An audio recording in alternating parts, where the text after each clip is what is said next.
நண்பர்கள் அனைவருக்கும் இந்த நாள் இனிய நாளாக அமையட்டும். நாம எல்லாருமே இந்த உலகத்துல ரொம்ப பரபரப்பான ஒரு வாழ்க்கையில மூழ்கி இருக்கிறோம். வேலை, குடும்ப பொறுப்பு, சமூக சுமை, இப்படி சொல்லிட்டே போகலாம். இது எல்லாம் நம்மள ஒரு அழுத்தத்திலேயே வச்சிருக்கோம். இப்படி ஒரு சூழல்ல மன அமைதி அப்படின்றது ரொம்ப முக்கியமான ஒன்றா இப்போ பார்க்கப்படுது. மன அமைதி இல்லாத வாழ்க்கை அப்படின்றது நம்மளை ரொம்ப வெறுமையாக உணர செய்யும். ஆனால் மன அமைதி அப்படின்றது நம்மளை முழுமையான மகிழ்ச்சியை நோக்கி கொண்டு போகும். ஒரு கிராமத்தில் ஒரு விவசாயி இருந்தான். அவனுக்கு நிறைய கஷ்டங்கள் இருந்தது. அதனால் புலம்பிகிட்டே இருப்பான்.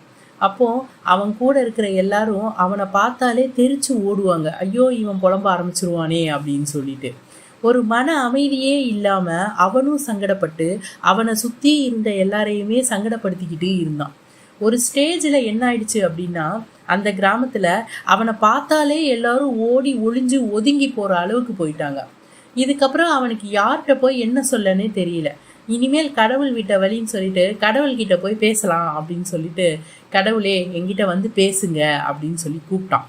அப்போ அந்த பக்கமாக போன ஒரு ஐஸ் வண்டியில் மணி அடிச்சது. ஆனால் அவனுக்கு அது புரியலை. அதுக்கு பிறகு கொஞ்சம் கோவம் வந்துடுச்சு அவனுக்கு. கடவுளே, நீங்கள் என்கிட்ட பேச போறீங்களா இல்லையா அப்படின்னு சொல்லி ஒரு அதட்டல் துணியோட கோபமாக கேட்டான். அந்த நேரம் வானத்தில் இடி இடித்து மழை பெஞ்சுது. அப்பவும் அவனுக்கு எதுவுமே புரியலை. அதுக்கு பிறகு அவன் சுற்றி முற்றி பார்த்துட்டு, நீங்கள் என் கண்ணு முன்னால் வாங்க அப்படின்னு சொல்லி கத்துனான். அந்தப்போ வானத்தில் ஒரு ஸ்டார் பிரைட்டாக ஷைன் ஆச்சு. அதுக்கு பிறகு அவனுக்கு கோவம் ரொம்ப கடுமையாகி ஒரே கத்து, இப்போ நீங்கள் எனக்கு ஏதாவது ஒரு அதிசயத்தையாவது செஞ்சு காட்டணும், நீங்கள் இந்த உலகத்தில் தான் இருக்கீங்க அப்படிங்கிறத நான் தெரிஞ்சுக்கிடணும் அப்படின்னு சொல்லி கத்துனான்.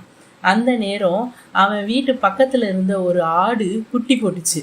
அதையும் அந்த மனுஷன் பார்க்கல. அதுக்கப்புறம் அவனால் தாங்கிக்கவே முடியல. அழுதுறவே செஞ்சுட்டான். என்னைய தொட மாட்டீங்களா, என்கிட்ட பேச மாட்டீங்களா, நீங்கள் நிஜமாவே இருக்கிறீங்களா அப்படின்னு சொல்லி அழுதுகிட்டே கத்துனான். அப்போ அந்த பக்கமாக ஒரு வண்ணத்து பூச்சி பறந்து வந்து அவன் தோள் மேலே உட்காந்துச்சு. அதையும் அவன் தட்டி விட்டுட்டான். இதில் கவனிக்க வேண்டிய விஷயம் என்ன அப்படின்னா, அந்த மனுஷன் ஒரு தடவை கூப்பிட்டப்பவும் கடவுள் அவன் கேட்ட மாதிரி ஒரு விதத்தில் அவன்கிட்ட கம்யூனிகேட் பண்ண ட்ரை பண்ணாரு. பட் அவனோட மனசு அமைதியாக இல்லாததுனால அவனால் அதை புரிஞ்சிக்க முடியலை. அமைதியான நிலையில அவனால் இந்த விஷயங்களை எல்லாம் புரிஞ்சிக்க முடியும். நம்மளும் நிறைய இடங்கள்ல இப்படி தாங்க, ஏதாவது ஒரு பிரச்சனை அப்படின்னு சொல்லி வரும்போது பிரச்சனைன்னு அதை பற்றியே யோசிச்சுட்டு இருக்கோமே தவிர, அதை தாண்டி நம்மளை சுற்றி நடக்கிற எந்த ஒரு விஷயங்களையும், அது கடவுள் நமக்காக செய்த விஷயமா இருந்தாலும் சரி, நம்மளோட பிரச்சனைகளை தீர்க்கிறதுக்காக செய்த விஷயமா இருந்தாலும் சரி, அதை கவனிக்கிறதே இல்லை.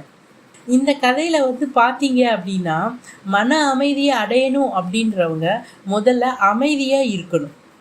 ஒரு நாளும் கொஞ்ச நேரமாவது மனசை அமைதியாக வச்சுக்கக்கூடிய செயல்கள், அதாவது ஒரு தியானம், யோகா, அல்ல ஒரு புத்தகத்தை வாசிக்கிறது, அந்த மாதிரி சின்ன சின்ன செயல்களில் நம்மளோட மனசை கொண்டு போய் அட்டாச் பண்ணி அமைதியாக வச்சுக்கிடணும். அப்படி அமைதியாக வச்சுக்கும் போது ஆட்டோமேட்டிக்காக நம்மளுடைய ப்ராப்ளம்க்கான சொல்யூஷன் நம்மளை தேடி வரும். இப்போது ஒரு தியானத்தில் இருக்கிறோம் அப்படின்னா இருக்கிற எல்லா விஷயங்களையும் மனசு யோசிக்கட்டுமே, குழம்புன குட்டையில் தானே மீனை பிடிக்க முடியும். அதனால் நம்ம என்ன பண்ணலாம் அப்படின்னா, அதுவாகவே மனசை அது போக்கில் விட்டு அதுவாகவே அலசி ஆராய்ஞ்சு அந்த பிரச்சனைக்கான சொல்யூஷனை கொண்டு வர வைக்கிறதுக்கு நம்ம கொஞ்ச நேரம் அமைதியாக இருந்தால் போதும். அவ்வளோதான். மன அமைதி அப்படின்றது ரொம்ப முக்கியமான விஷயங்க. அது இருந்தால் மட்டும்தான் நம்மளால் இந்த வெற்றியை முழுமையாக அனுபவிக்க முடியும். அதனால் மன அமைதியை பேணி உங்களோட வாழ்வை நிறைவாகவும் மகிழ்ச்சியாகவும் மாற்றுங்கள். வாழ்த்துக்கள்.